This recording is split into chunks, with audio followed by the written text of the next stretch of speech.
materi yang akan kita bahas yaitu terkait elemen pemasaran ataupun 9 elemen dari pemasaran untuk mendukung kemampuan persuasi dan negosiasi Anda sebagai seorang manajer marketing ataupun sebagai seorang staff marketing. Jika sebelumnya kita sudah belajar mengenai apa sih penjelasan ataupun apa sih definisi dari kemampuan komunikasi persuasi dan apa sih pengertian dari kemampuan negosiasi dalam dunia pemasaran.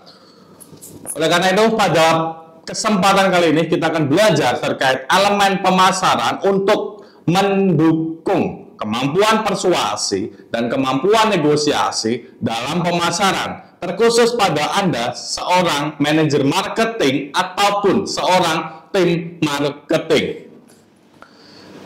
Di sini terdapat 9 elemen yang mungkin atau yang harus teman-teman kuasai, yang harus teman-teman pahami.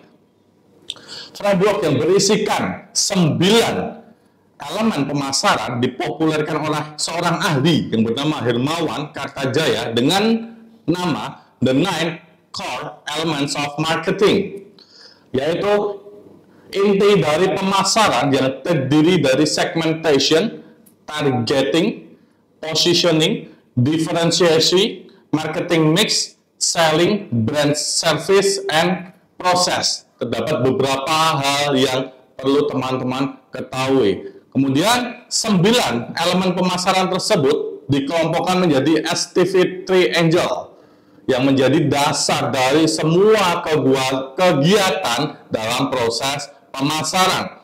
STV Triangle dapat digunakan dalam perusahaan untuk melihat ancaman yang akan datang, yang kemungkinan akan datang. STV Triangle ini juga merupakan singkatan dari S, strategi atau mind share, kemudian T, tactic or market share, dan V, value or heart share. Yang selanjutnya setiap bagian akan saya jelaskan di bawah ini. Yang pertama, STV, S, strategi atau mind share. Strategi berkaitan erat dengan customer management. Pertama, strategi meliputi tahap eksplorasi untuk memahami segmen pasar Anda. Sebuah bisnis harus melihat kondisi pasar secara kreatif. Lalu, bisnis dapat menentukan target pasar yang kira-kira akan berdampak bagus atau berdampak baik terhadap proses Anda menentukan pasar dan proses Anda untuk menjualkan baik produk ataupun jasa yang Anda tawarkan secara efektif. Yang terakhir yaitu terkait positioning, ya, positioning di mana bisnis harus membuat perencanaan mengenai penawaran terhadap barang ataupun jasa yang Anda tawarkan yang menyangkut, yang memiliki hubungan terhadap citra perusahaan, sehingga perusahaan dapat menggiring pelanggan secara kredibel. Strategi pemasaran di sini terdapat 3 hal yang teman-teman perlu ketahui, yaitu segmentasi, targeting, dan positioning. Segmentasi secara lengkap akan saya jelaskan di kesempatan selanjutnya, yaitu pada kali ini saya akan jelaskan hanya terkait pengertian umumnya saja. Segmentasi yaitu proses untuk membagi pasar menjadi beberapa segmen yang lebih kecil berdasarkan karakteristik ataupun ciri-ciri serupa dari perilaku pelanggan. Kemudian setelah segmentasi ada targeting. Targeting itu apa? Ya, targeting yaitu proses evaluasi setiap ketertarikan dari masing-masing segmen pasar dan memiliki satu atau lebih segmen untuk dipenetrasi. Kemudian ada positioning. Positioning yaitu proses untuk mendesain penawaran sehingga dapat mengakomodasi posisi kompetitif Anda yang berbeda terhadap calon klien serta yang berbeda dengan kompetitor Anda yang lainnya. Kemudian setelah ada strategi ada T atau taktik, ya, atau market share.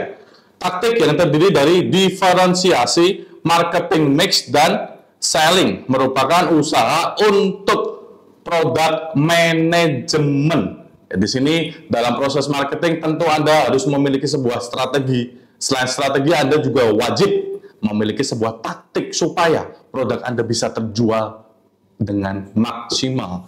Taktik merupakan langkah konkret dan dari strategi yang telah Anda kembangkan untuk dapat mengengage dengan calon pelanggan atau memfollow up terhadap pelanggan Anda, seperti itu.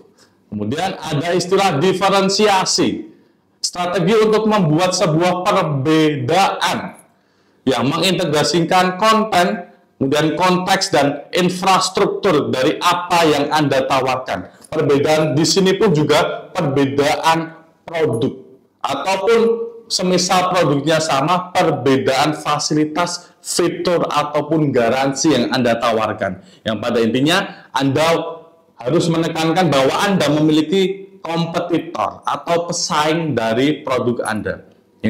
Oleh karena itu, setelah Anda memikirkan bahwa Anda memiliki sebuah kompetitor, berarti Anda harus memiliki sebuah pemikiran, oh, produk saya harus ada pembedanya atau diferensiasi pada produk saya, sehingga customer bisa datang ke saya dengan tujuan untuk membeli produk saya ataupun jasa saya dengan menekankan pembeda dari kompetitor.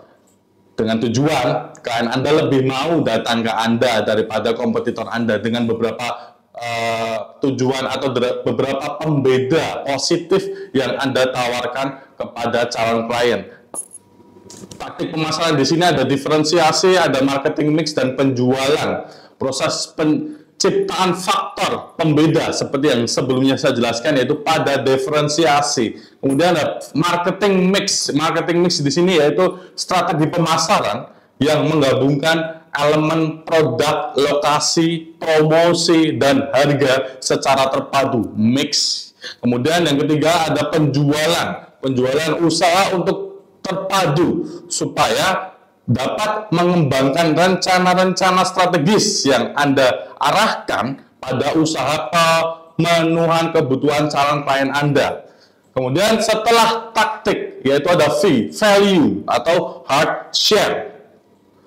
Aspek value digunakan sebagai brand management untuk mencapai visi dan misi yang telah ditetapkan dan ditujukan dengan membangun brand Anda yang kuat dan perusahaan Anda yang kuat yang diperkuat oleh service atau pelayanan sesuai dengan proses yang baik. Brand merupakan aset atau brand perusahaan Anda merupakan aset yang menciptakan value bagi pelanggan ataupun calon klien Anda dengan meningkatkan kepuasan atau sacrifice atau satisfying yang menghargai kualitas. Brand lebih dari sekedar simbol, yaitu terkait brand equality, indikator kekuatan yang sebuah brand di pasar bandingkan dengan kompetitornya atau pesaingnya. Kemudian value bisnis, terdapat 3 hal yang perlu teman-teman ketahui atau perlu Anda ketahui, yaitu merek atau brand, pelayanan, dan proses. Merek ataupun brand aset yang menciptakan sebuah value. Kemudian layanan, pelayanan Anda wajib maksimal, wajib Anda bedakan pelayanan Anda bisa membedakan pelayanan Anda dengan pelayanan kompetitor atau pesaing Anda, sehingga Anda memiliki nilai poin plus sendiri dalam proses service. Kemudian proses yang ketiga yaitu proses upaya untuk mengintegrasikan kualitas, biaya, dan pengantaran suatu produk supaya bisa tercapai atau supaya bisa sampai kepada customer dalam bentuk yang baik. Itulah 9 elemen inti dari proses pemasaran. Ada strategi, ada taktik, dan ada value. Bagi Anda yang merupakan manajer marketing ataupun tim marketing, wajib Anda pahami, wajib Anda kuasai terkait elemen pemasaran.